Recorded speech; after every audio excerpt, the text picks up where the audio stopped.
Howdy, and welcome to this edition of Scottsdale Roundup, your source for events, projects, programs, and interesting places in the West's most western town, Scottsdale.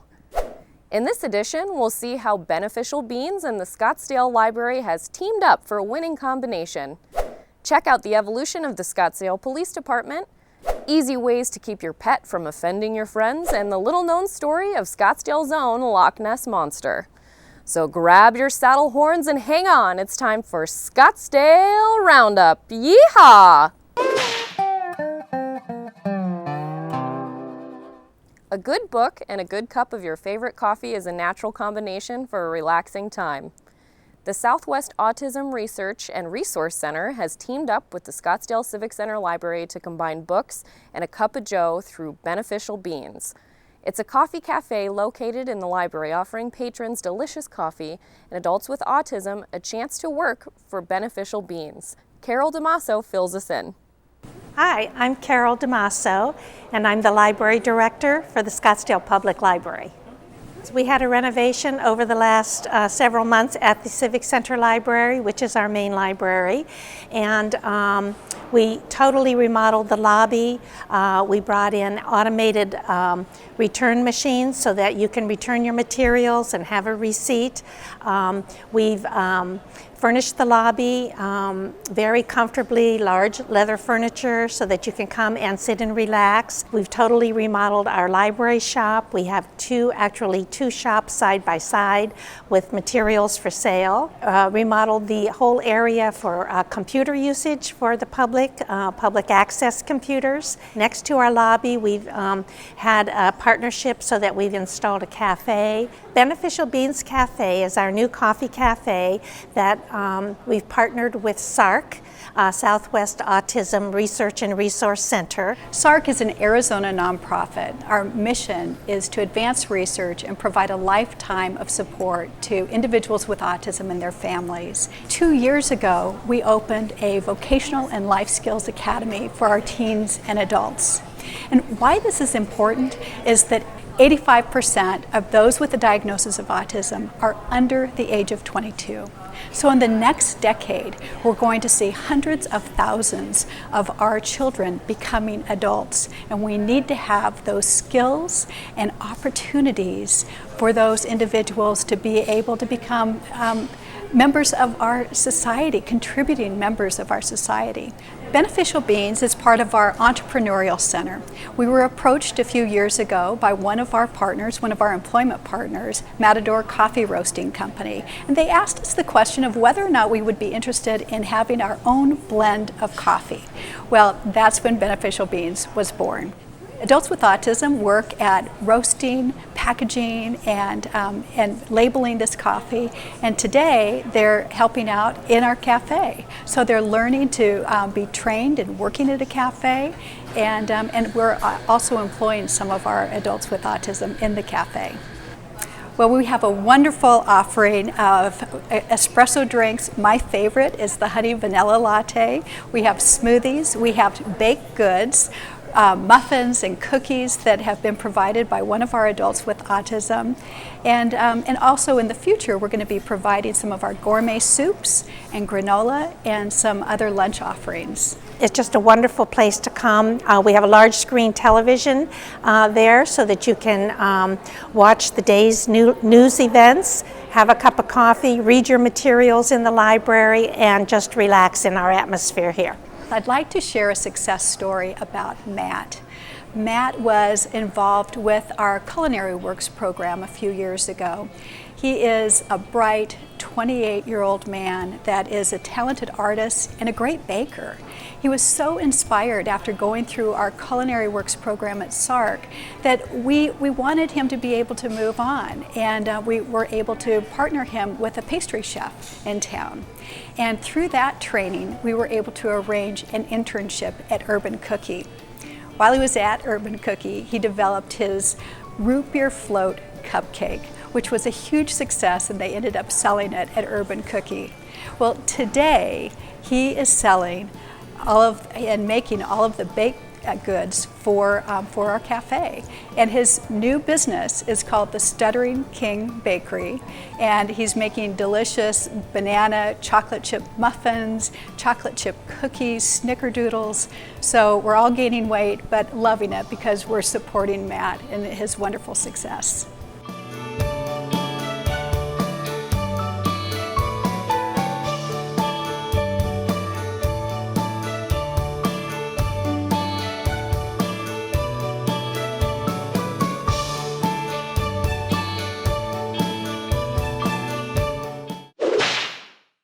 The city of Scottsdale was established by a Baptist minister, Winfield Scott, as a place to get away from the busy and sometimes fast town of Phoenix.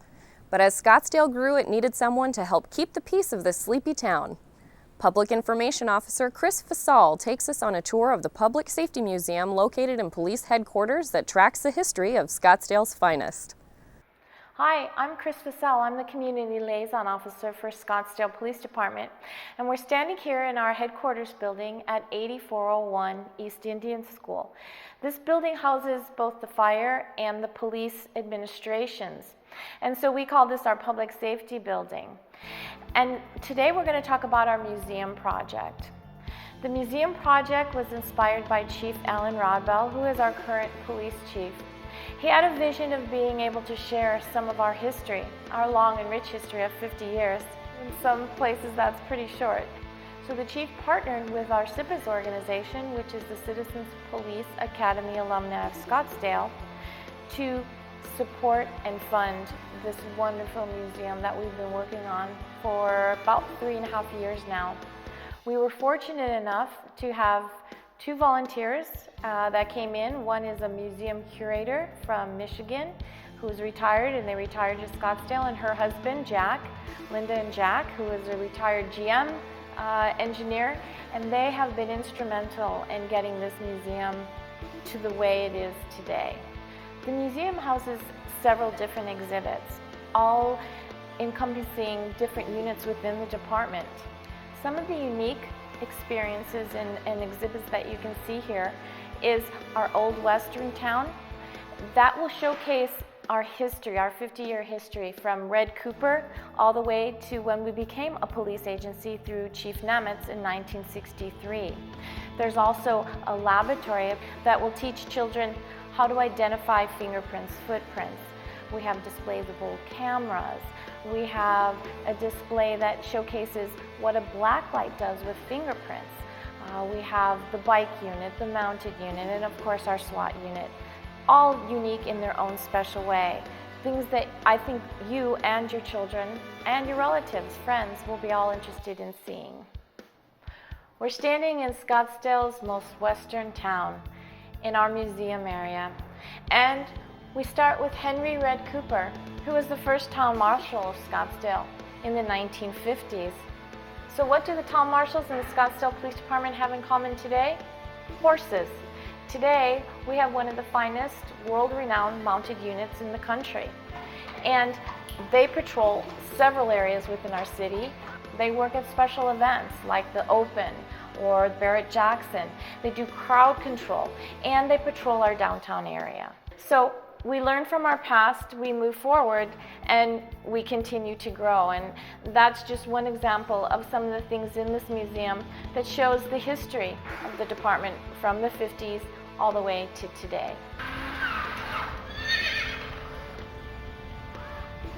As the city grew, so did our police department. We went from the Scottsdale Deputy Marshals to the Scottsdale Police Department. In 1963, Walter Nemitz was named the first police chief.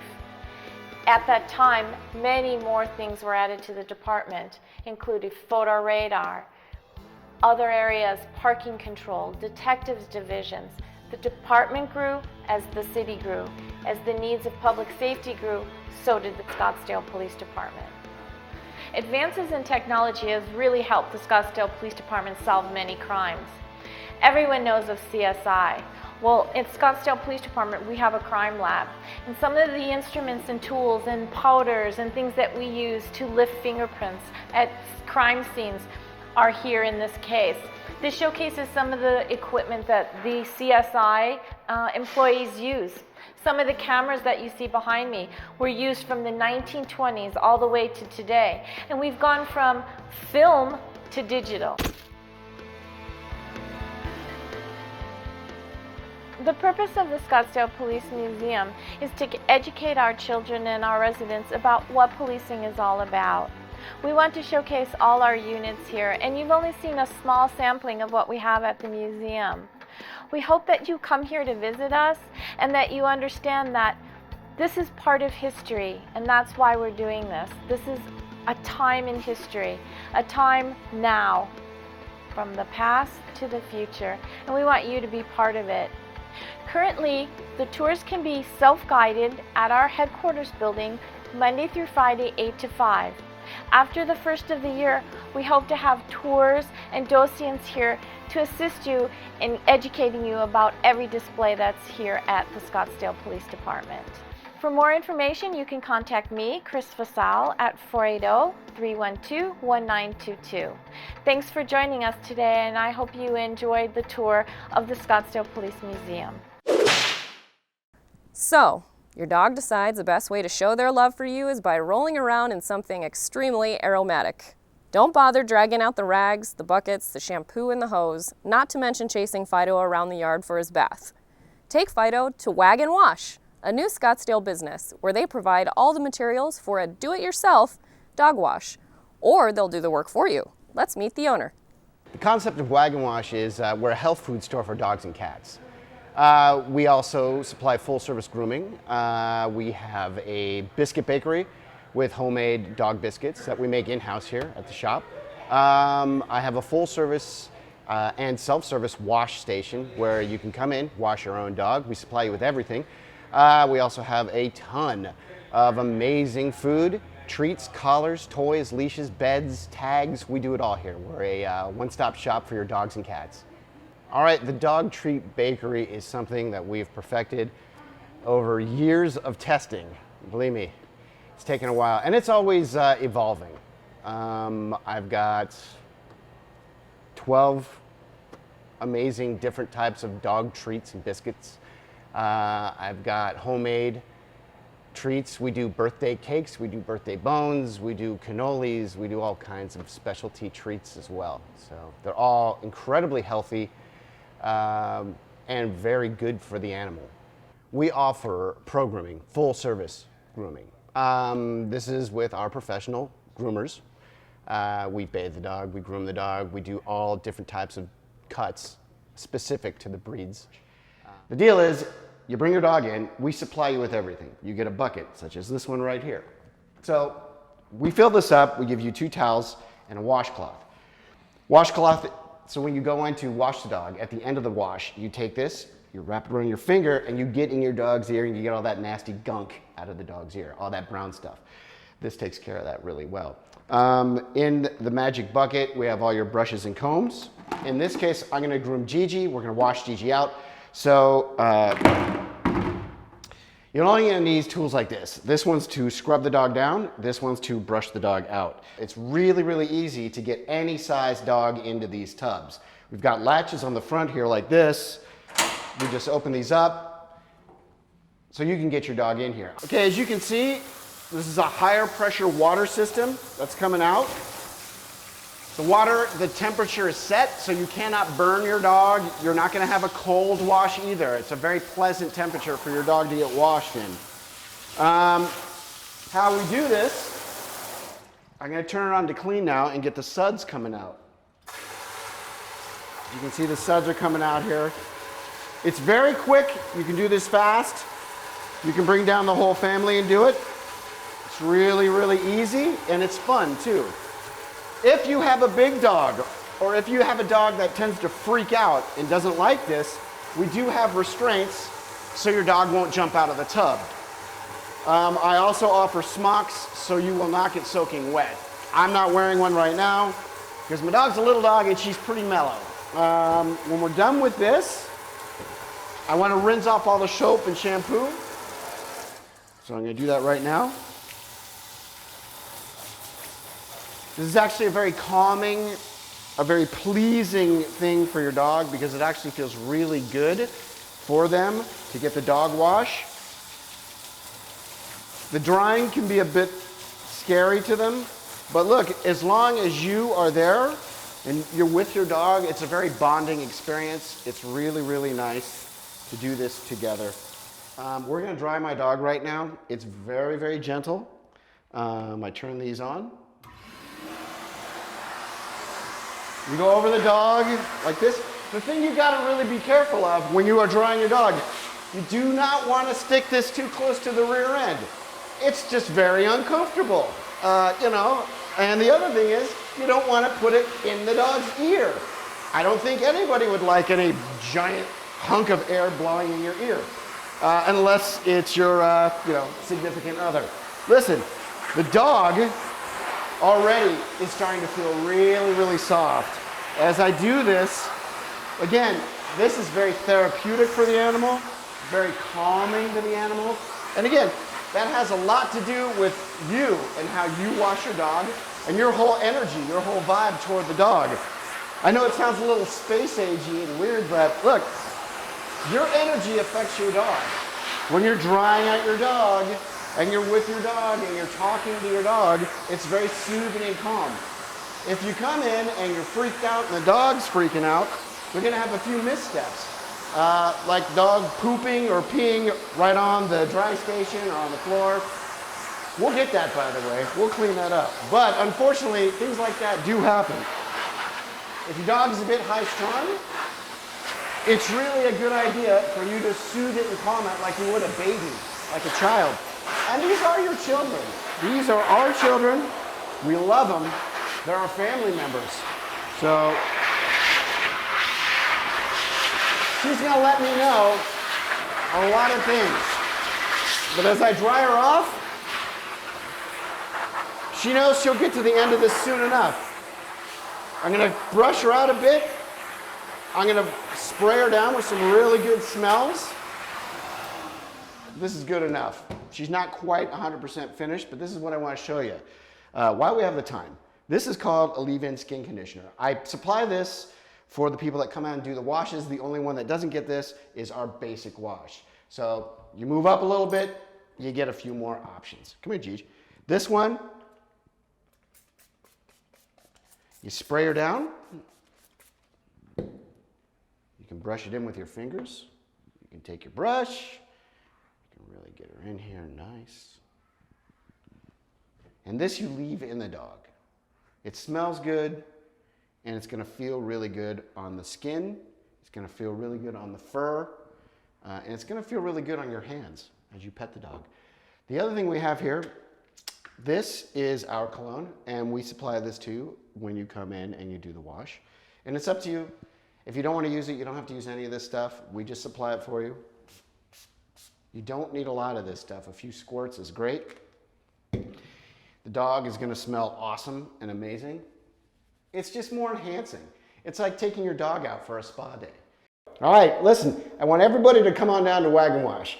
We just opened up this shop. We're at 7777, that's an easy one to remember, East Indian School. We are on the corner of Indian School and 78th Street in fabulous Scottsdale, Arizona. This is my dog Gigi. My name's Richie. Come on down, say hi to us. We're new. We want to see you down here, and we want to take care of your dog and cat. Thank you.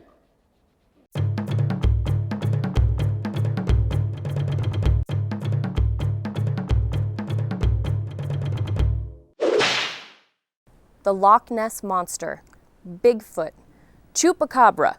These are legends and myths from around the world, but historians point out that every legend or myth has a certain amount of truth involved with them. In the 1970s, Scottsdale was terrorized by its own legend, the Beast of Eldorado Lake. Scottsdale historian Len Marcies delves into this little-known local tale of horror.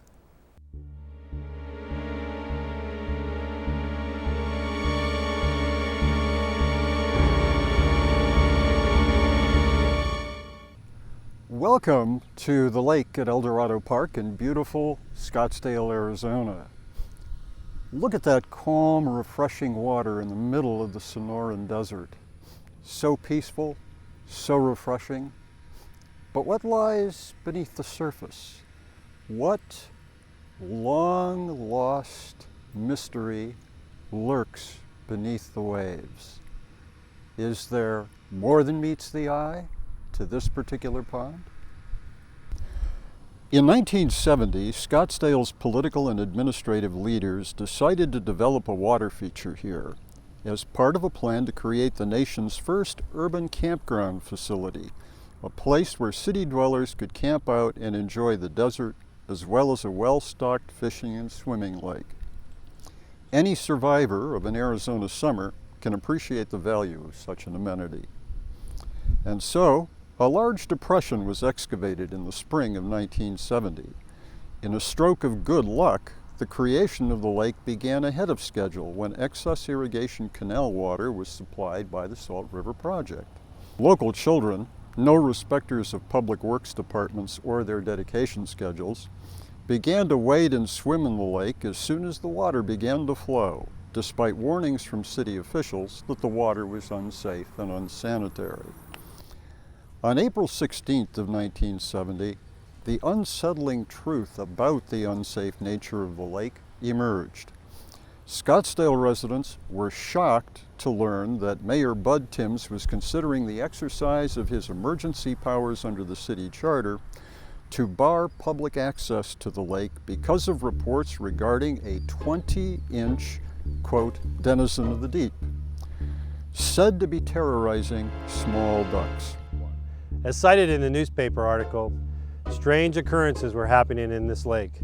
Mayor Bud Tims was so concerned for the safety of the citizens, and especially the children in this community, that he took action. The city council, in support of the mayor, expressed concern that the creature might become a real menace. Said the vice mayor, "I would hate for Scottsdale to have a reputation of being a city that allows children to be gobbled up by a fish in one of the lakes in a city park." 2 days later, April 18th, local insurance executives from Kaywood and Soderquist Insurance indicated their intention to contact Lloyd's of London in order to arrange for a $1 million insurance policy against what was now reported to be the, quote, 22-inch battle-scarred bass inhabiting the lake. Notwithstanding the growing concern within the community, Scottsdale civic and political leadership bravely proceeded with a formal dedication of the lake on April 23rd. 4 days later, a, quote, terrified Scottsdale youth reported that a 30-inch bull bass had attacked his dog, attempting unsuccessfully to pull the unfortunate canine into the depths of Eldorado Lake.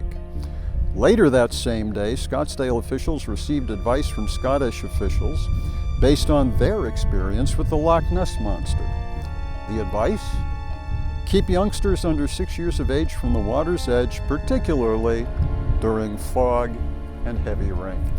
On April 30th, the mayor ordered the lake closed after it was reported that a youngster hooked the beast and was subsequently dragged partly into the water, saved only when his fishing rod broke under the weight of the now 23-inch monster fish.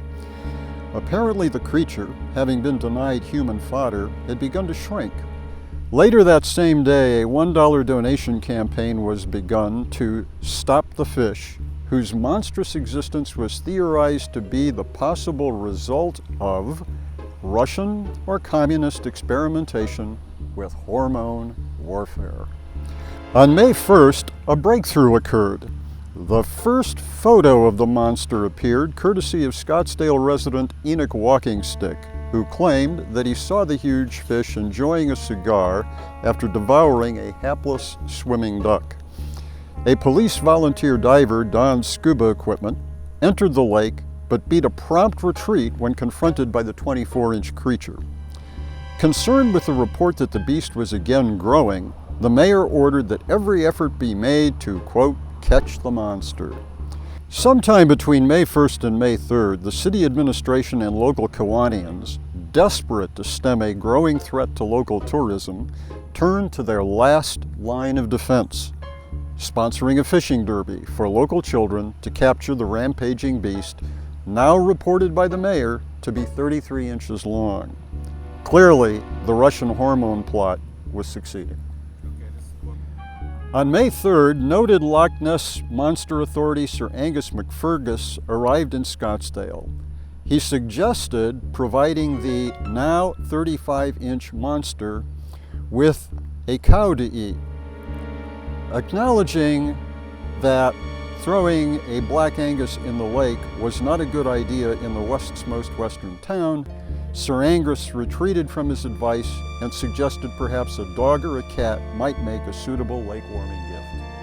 Later the same day, local resident Julie Tinker reported that her little sister had been pulled into the lake by the now 40-inch monster.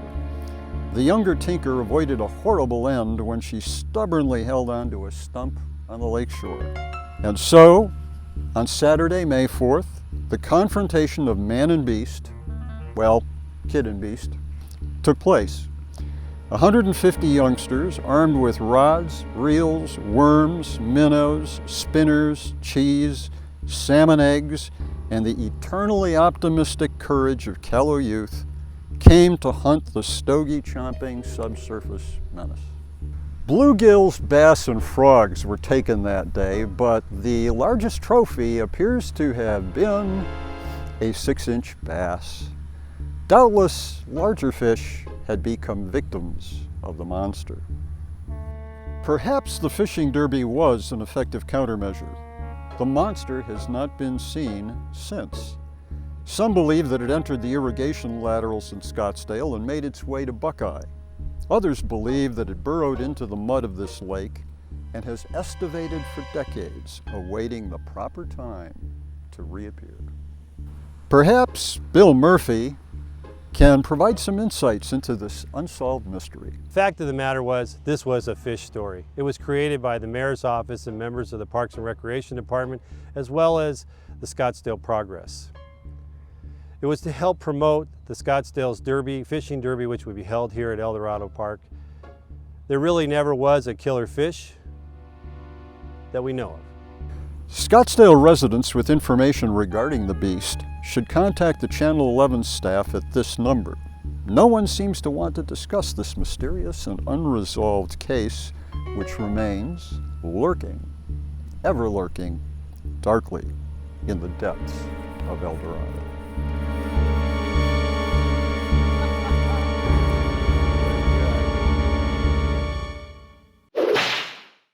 It's time to put this edition of Scottsdale Roundup in the old corral.